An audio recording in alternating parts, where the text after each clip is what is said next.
भट्टूकला में मिला कांग्रेस के राष्ट्रीय सचिव डॉक्टर विनीत पूनिया को ग्रामीणों का भारी जन समर्थन। कांग्रेस के राष्ट्रीय सचिव डॉक्टर विनीत पूनिया द्वारा शनिवार देर शाम गांव भट्टूकला में आयोजित की गई जन चौपाल की भारी जन समर्थन देखने को मिला। यह जन चौपाल का कार्यक्रम एक रैली का रूप ले गया। कार्यक्रम में ग्रामीणों ने कांग्रेस के राष्ट्रीय सचिव को खुला समर्थन देने का ऐलान किया।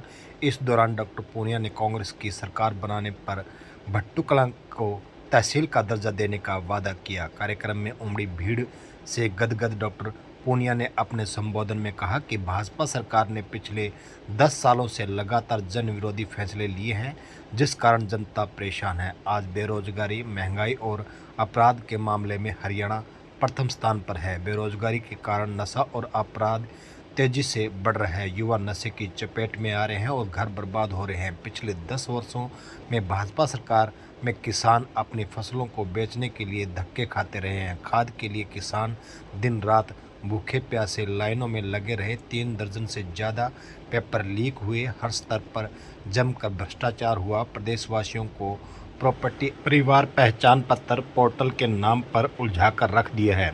अपराधियों ने पिछले 10 वर्षों में जमकर गुंडागर्दी की। डॉक्टर विनीत पूनिया ने कहा कि पिछले 10 वर्षों में भाजपा ने कभी जनता की सुध नहीं ली।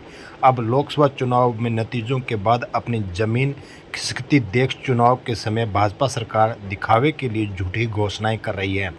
प्रदेश की जनता भाजपा सरकार के इस नाटक में फंसने वाली नहीं है। जनता भाजपा का पूरी तरह से सफाया करने का मन बना चुकी है। हरियाणा में भाजपा सरकार अपनी अंतिम सांसें गिन रही हैं। कार्यकर्ताओं को चुनाव के लिए जुट जाने का आह्वान करते हुए डॉक्टर विनीत पूनिया ने कहा कि आने वाला समय कांग्रेस का है। 2 महीने बाद प्रदेश में कांग्रेस की सरकार का बनना निश्चित है। उन्होंने कहा कि भाजपा सरकार ने भट्टूकला को तहसील का दर्जा नहीं दिया, मगर कांग्रेस की सरकार आने पर भट्टूकला को तहसील का दर्जा दिया जाएगा। इससे क्षेत्र का तेजी से विकास होगा और अन्य समस्याओं का निदान भी होगा। जन चौपाल में पूर्व पंच मोतीराम माचरा और शोकरण जांगड़ा ने भट्टूकला गांव की ओर से सम्मान सूचक पगड़ी पहनाई। इस दौरान पूर्व जिला पार्षद अजीत माचरा, पूर्व सरपंच राम सिंह पूनिया, पूर्व सरपंच ओम प्रकाश, पूर्व सरपंच प्रतिनिधि सुभाष सिहाग, कांग्रेस नेता मंगतराम, सुरेंद्र साई, पूर्व जिला पार्षद हवा सिंह पूनिया, विकेश चौधरी, ब्लॉक समिति मेंबर राजेंद्र सरबटा, अनुसूचित जाति के प्रदेश महासचिव सुभाष धानिया, अनुसूचित जाति के जिला अध्यक्ष मास्टर सूरजभान, हरियाणा सर्व कर्मचारी संघ के पूर्व प्रदेश अध्यक्ष पूनमरती, किशन जिंदल, नौरंग राय, राममूर्ति, डॉक्टर दर्शनानंद, ब्लॉक समिति मेंबर राजेश दत्तरवाल, पूर्व ब्लॉक समिति मेंबर लीलूराम धानक, मांगेराम, रिटायर्ड तहसीलदार छोटूराम, रतन पूनिया, सुभाष सिद्धू, सुरेंद्र साई, रमेश माचरा, दिनेश शर्मा, प्रदीप भाकर, पंकज कटारिया, जगतपाल बिश्नोई, अनिल शर्मा, टिक्कूराम, विजय सिंह, ब्रिजलाल साहू, राम स्वरूप पूनिया, पवन मित्तल, मोनी वाल्मीकि, अमर सिंह, बालू माचरा, शेरी नायक के अलावा राजेश खिलेरी, किसान नेता एडवोकेट राजेश्वर गिजरोया, योगेश भाकर, सुनील बिश्नोई, सुशील गोदारा, दीपक बिश्नोई, प्रतीक कुमार, राजकुमार इंसा, अजय डांगी, विजय सिंह जाखड़, अरुण माचरा, मदन भट्टू, सुभाष, परमानंद गोरछिया, बंटी सुखीजा, बल्लू यादव सहित अनेक गणमान्य लोग उपस्थित रहे। पढ़ाई नहीं हो रही, पढ़ाई के अलावा बहुत काम हो रहा और इसके लिए कौन जिम्मेदार है? इसके लिए मैं हमेशा एक बात करता हूँ, सरकार की ड्यूटी क्या है? सरकार की ड्यूटी एक एक आदमी को रोटी देना नहीं है। सरकार की ड्यूटी होती है नीतियां बनाना, ऐसी नीति बनाना जिससे लोगों का विकास हो, लोगों का जीवन आसान हो, उनका जीवन सुखी हो, महंगाई कम हो, उनका जीवन में अड़चन ना पैदा हो, उनका जीवन आसान हो, सुख में हो। तो आज जो छात्र हैं उनको पढ़ाई ठीक से नहीं मिल रही, युवा जो है तो पढ़ लिख जाते हैं, उनको नौकरी ठीक से नहीं मिल रही, और जो नौकरी जो जिनको मिलती है उनको HKRN की ठेकेवारी नौकरी मिल रही। इस सरकार ने जितने भी पेपर हुए हैं, पहली बार पेपर करवाते ही नहीं, करवाएंगे तो वो लीक हो जाएंगे। जो लीक हो जाते हैं फिर उसके बाद फिर आगे से आगे कोई ना कोई अड़चन आती है, और जो असली काम है सरकार वो काम नहीं। आज नौकरियां नहीं है, जो है वो कच्ची है। हर आदमी के जीवन में खर्चे ज्यादा है, कमाई, और इसी का कारण खर्चे ज्यादा कमाई कम होने के कारण क्या हो रहा है, सरकार का खुद का आंकड़ा है कि जो बचत होती थी हमारे यहाँ, जो बचत होती थी वो बचत हमारे हाथ में कम होती जाती। जो हमारे बैंकों में पैसा होता था, जो गरीब आदमी मध्यम वर्गीय अपने खाते में रखता था, वो खाते में पैसा कम होता जा रहा है। सरकार का खुद का आंकड़ा है। तो क्या हो रहा है कि लोग बैंकों से पैसा निकाल के शिक्षा करते हैं। तीसरी चीज ये है कि जो किसान है, किसान आज हर तरह से पीड़ित है।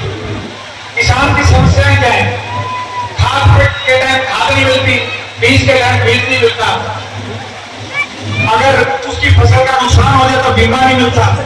और बीमा भी क्या कर दिया इन्होंने, पहले की सरकारें अगर नुकसान होता था, कोई सेम आ जाए, कोई दिक्कत आ जाए तो भरपाई करती थी। इस सरकार ने भरपाई करना तो छोड़ ही दिया, बोले बीमा करवाओ, और बीमा करवाते हैं वो भी पैसे नहीं आते।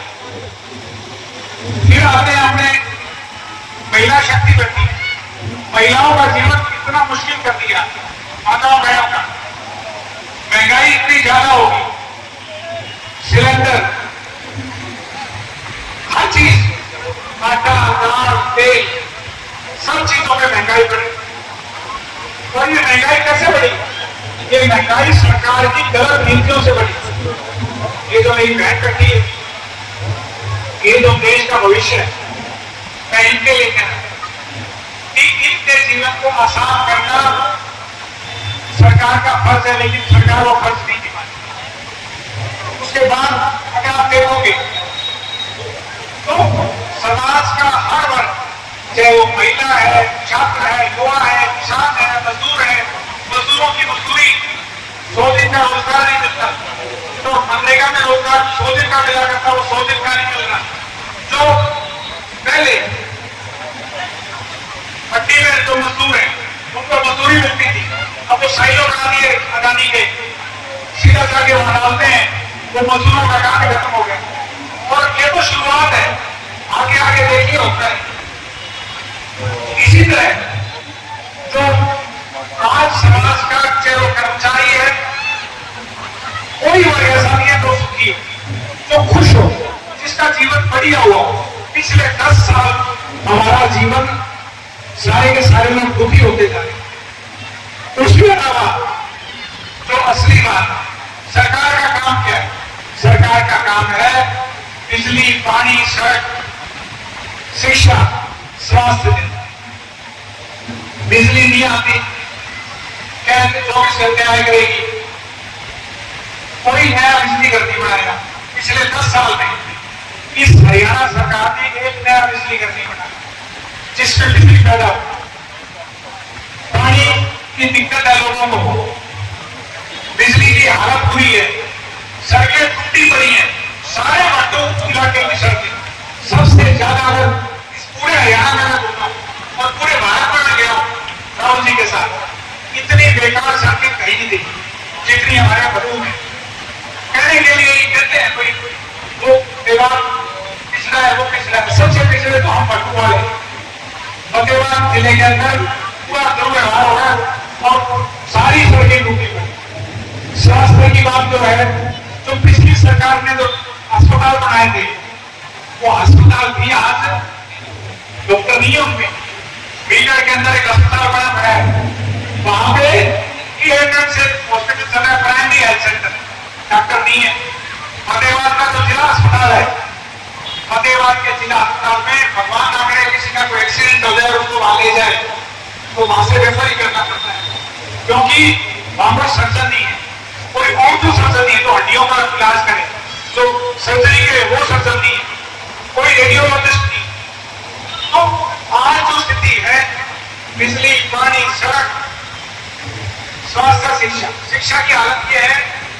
सरकारी स्कूलों में एडमिशन कम होते जा रहे हैं।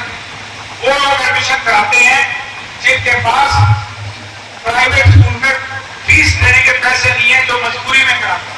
मैं गलत कह रहा हूं? ठीक बात है। तो मैं आपसे ये कहना चाहता हूं, आज से 20 साल पहले, 10 साल पहले हम सब लोग सरकारी स्कूलों में पढ़े हुए, हम सरकारी स्कूलों में पढ़े। मैंने भी 10वीं सरकारी स्कूल से की, और सरकारी स्कूलों में अच्छी पढ़ाई होती है, सरकारी स्कूल खराब नहीं थे। लेकिन पिछले 10 सालों में इतना बुरा हाल हो गया कि कोई सरकारी स्कूल में बच्चा पढ़ाएगा। हमें वापस वही सिस्टम लेना पड़ेगा, तो अपने स्कूलों को इतना अच्छा बनाना पड़ेगा कि लोग प्राइवेट स्कूल के मुकाबले के सरकारी स्कूल। और ये कैसे हो सकता है? ये बहुत आसान है। ये जो आसान काम है,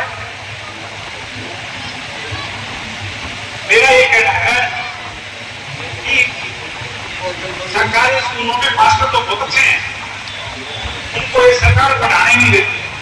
और काम लगा के, और काम तुम ये करो, वो करो, वो करो, उनको और परिवार कल्याण पत्र में डाल दिया, कहीं डाल दिया, उनको और काम कराते हैं। इनको लगता है कि ये पढ़ाई वाला काम तो आगे ही काम। तो जो मैंने आपसे बात की, महंगाई की जो स्थिति है, परिवार आईडी से लोग, हर लोग परेशान। आप परेशान हो या नहीं हो? कोई आदमी ऐसा है जो परिवार आईडी से खुश हो? कोई है ऐसा? और दुखी भी करे सारे हाथ खड़े करोगे। तो परिवार आईडी से दुखी है वो हाथ खड़े करो, सिर्फ कोई।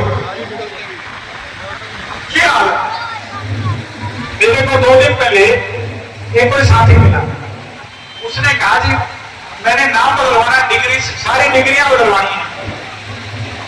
मैंने कहा तक पढ़ रहे हो? बोला कि बीए भी कर रखी है, एमए भी कर रखी है, 10वीं 12वीं सारी कर रखी है।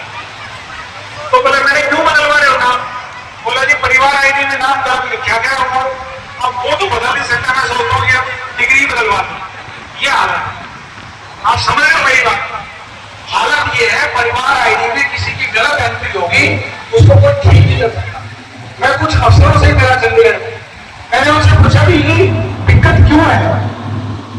बोले जी ये एक अलग ही मामला है जहां पे उन्हीं लोगों के पास अधिकार है, और फिर क्या हो रखा है, एक बात और हो रखी है, तो पैसे देता है उसके काम हो जाते हैं। जो पैसे देते हैं उनका परिवार आईडी ठीक हो जाता है, अफसरों से आप भेज के मर जाओ।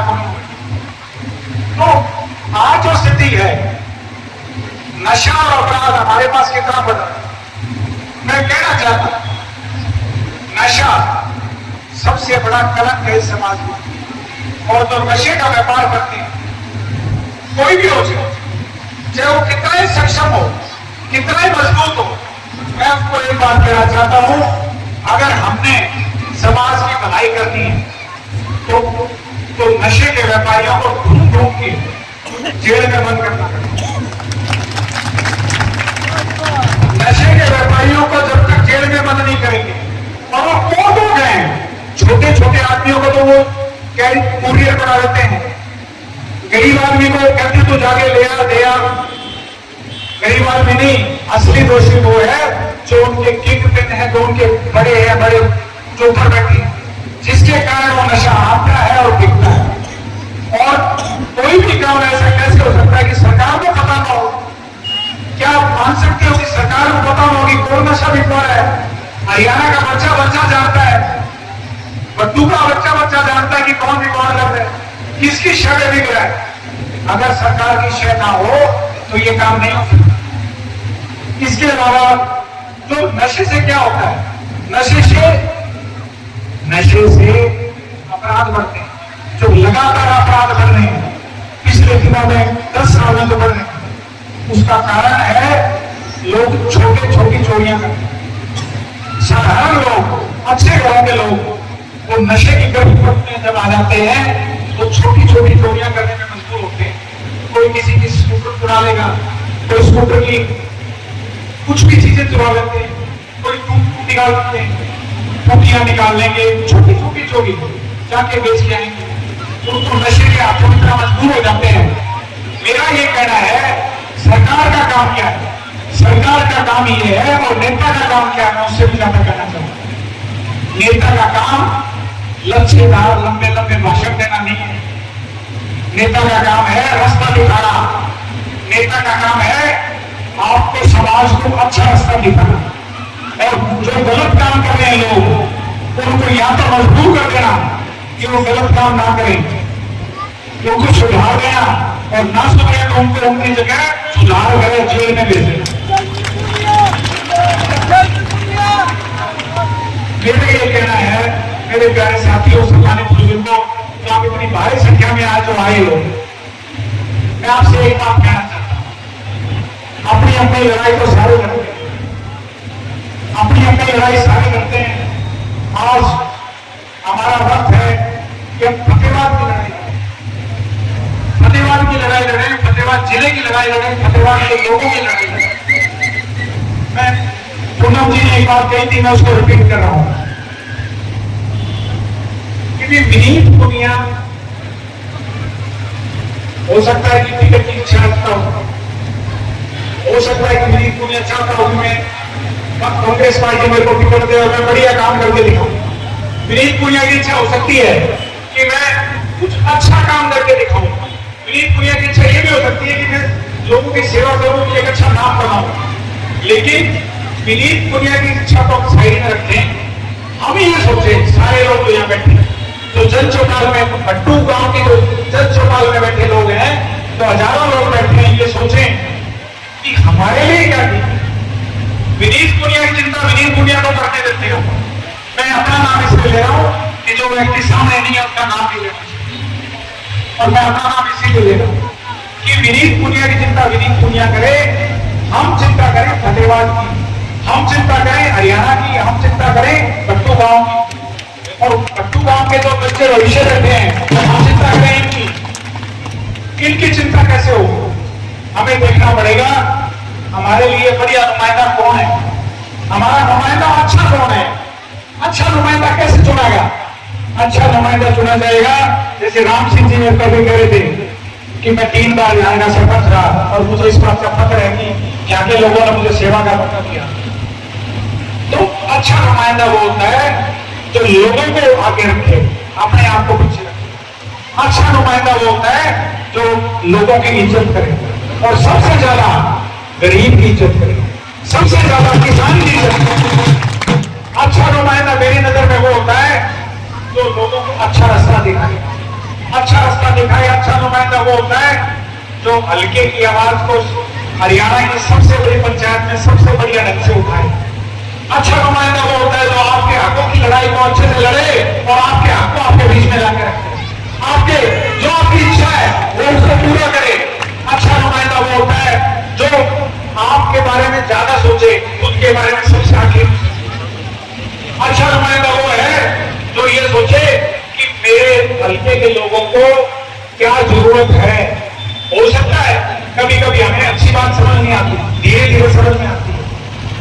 मैं आपको वैसे एक बात और कहना चाहता हूं, मैंने जो पढ़ाई की बात की, मेरे जो बच्चे बैठे हैं इनका वोट तो नहीं है, लेकिन मेरे भट्टू के भविष्य ये, हरियाणा के भविष्य यही बच्चे हैं, और मैं भी इनके लिए कुछ करना चाहता हूं, और उसको करने के लिए मैं आपका सहयोग चाहता हूं। मेरे मन में जो इच्छा है, ये जो बच्चा बैठा पीछे मां के गोद में, जो दादी की गोद में बैठा है, उस बच्चे के लिए हम बढ़िया फतेहाबाद बनाए। मेरी इच्छा ये है, बढ़िया फतेहाबाद कैसे बनेगा? बढ़िया फतेहाबाद ऐसे बनेगा जब इन बच्चों को हम अच्छी पढ़ाई देंगे, अच्छा भविष्य बनाए इनका, अच्छा भविष्य बनेगा।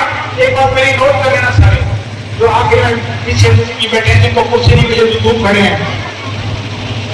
अच्छा भविष्य तब बनेगा जब हम अपनी अगली पीढ़ी को अच्छी पढ़ाई दें। अच्छी पढ़ाई कैसे दे पाएंगे? पढ़ाई के बिना हमारा अगला भविष्य नहीं बन सकता। जो गरीबी का जो कुचक्कर है, गरीबी का जो कुचक्कर है, जो मध्यम वर्गीय है, जो गरीब है, हम आगे तभी बढ़ सकते हैं जब हमारे बच्चे पढ़ लिख के बड़े बने। मैं हमेशा बच्चों को एक बात कहता हूं, हमेशा एक बात कहता हूं कि बच्चों, बड़ा बनने के लिए, कुछ बड़ा करने के लिए सबसे जो आसान रास्ता है वो पढ़ाई का रास्ता है। मैंने पढ़ाई की है, मैं पढ़ाई की ताकत जानता हूं। पढ़ाई की ताकत के कारण ही, आपके आशीर्वाद के कारण ही आज मुझे दिल्ली में कांग्रेस पार्टी ने काम दे रखा है। कांग्रेस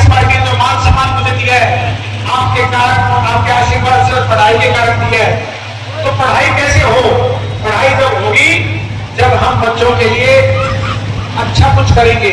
उसके लिए मैंने सोचा है हम रीडिंग रूम बनाएंगे हर स्कूल के अंदर, हर गांव के अंदर स्कूल हैं, उन स्कूलों में रीडिंग रूम बने, उन स्कूलों में हम 2-2 कमरों का एसी लाइब्रेरी बनाएंगे, एसी एयर कंडीशन हो, जहां बच्चे पढ़ाई कर सके, जहां लाइट ना जाए, लड़कों के लिए अलग हो, लड़कियों के लिए अलग हो, लड़कियों को फतेहाबाद ना जाना पड़े लाइब्रेरी के लिए, उनके लिए जरूरी हो गई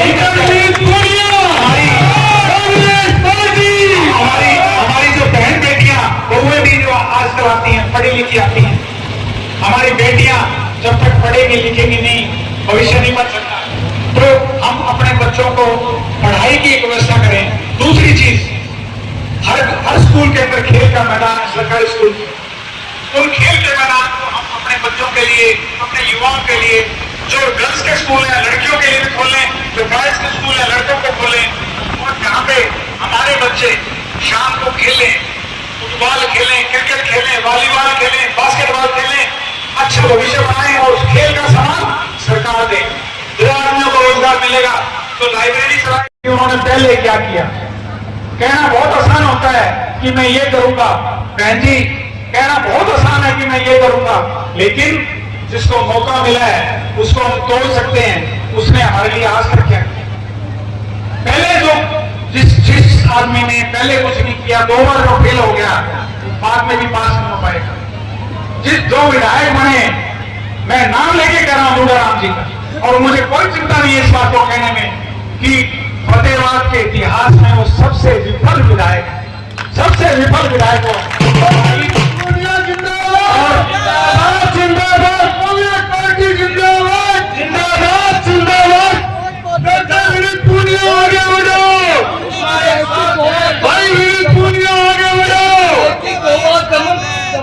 हो चुकी है, वो काबिल है क्या? नहीं, ये सोचो बेटे, बिल्कुल उसके बेटे की बिना पर्चे को कोई बात नहीं, कोई ऐसा है, सुनो, वो भावना है कि इनको नहीं इनको पता है, ये ऐसा है। देखो वो बात अलग बात है, मैं पार्टी की बात नहीं कर रहा, मैं दूसरों की बात कर रहा। मेरा ये कहना है, जिस आदमी को मौका मिला उसने काम नहीं किया, जिसने काम नहीं किया उसको दोबारा भी मौका नहीं मिलेगा। और मैं आपको एक बात कह रहा हूं, फतेहाबाद हल्के के लोगों को मैं ना, और भट्टू गांव के जन चौपाल के माध्यम से हजारों लोग यहाँ मौजूद हैं, मैं हमको भी एक बात कह रहा हूं कि राहुल जी ने कहा था, बिल्कुल सबके सामने जो मीटिंग हुई, सब मुख्य नेता हरियाणा के थे, उनके सामने उन्होंने कहा था कि कांग्रेस की टिकट मेरिट पे मिलेगी, और मेरिट होगी पार्टी के लिए लॉयल्टी, जो पार्टी का वफादार है और जो जीत सकता है।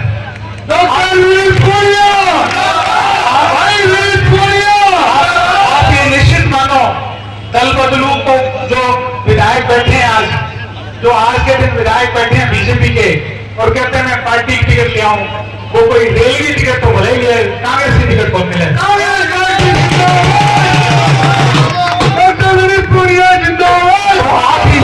आखिरी बात मैं जो करना चाहता हूं, कांग्रेस पार्टी बढ़िया टिकट देगी, आपके मंच के अनुसार देगी, आपके बेटे को देगी, आपसे पूछ के देगी, आपसे आपकी राय लेके देगी। लेकिन हमारा फर्ज कुछ बनता है, जो सारे यहाँ बैठे हैं, हजारों लोग तो बैठे हैं, हमारा फर्ज ये बनता है हम कांग्रेस पार्टी की मदद करें। कांग्रेस पार्टी का जो निशान लेके आ जाए, आपका निशान, जिसको मल्लिकार्जुन खड़गे जी, राहुल गांधी जी निशान देके भेजें, उसकी मदद करें ज्यादा से ज्यादा वोटों से। सारे हाथ खड़ा करके बता दो भाई, तुम्हारा हाथ खड़े करो अच्छे से। ये कैमरामैन नोट कर लो भाई, ये कैमरामैन नोट कर ले सारे, ये एक एक हाथ खड़ा है यहाँ पे, एक एक हाथ यहाँ पे खड़ा हुआ है, सब कांग्रेस के साथ हैं। और जो आखिरी बात जो है, आखिरी बात जो है कि देखो, अपनी अपनी लड़ाई सारे लड़ेंगे, आपने हल्के की लड़ाई लड़नी है, लोगों की लड़ाई लड़नी है, जो गरीब की जनता की लड़ाई लड़नी है। और मैं आपको अपनी तरफ से एक वायदा कर रहा हूं, आप कह रहे हो कि विनीत तूने ये तो कह दिया कि कांग्रेस के वोट देने हैं, कुछ साथियों के मन में विचार हो सकता है, कि भी तुम कांग्रेस के वोट देना, तो ये तो कह रहा कल को काम पड़ेगा तो किसके पास जाएंगे? काम आपका कोई पड़ेगा तो विनीत पुनिया आपका भाई बन के आपके साथ खड़ा मिलेगा। कोई सीएम हो, कोई भाई हो,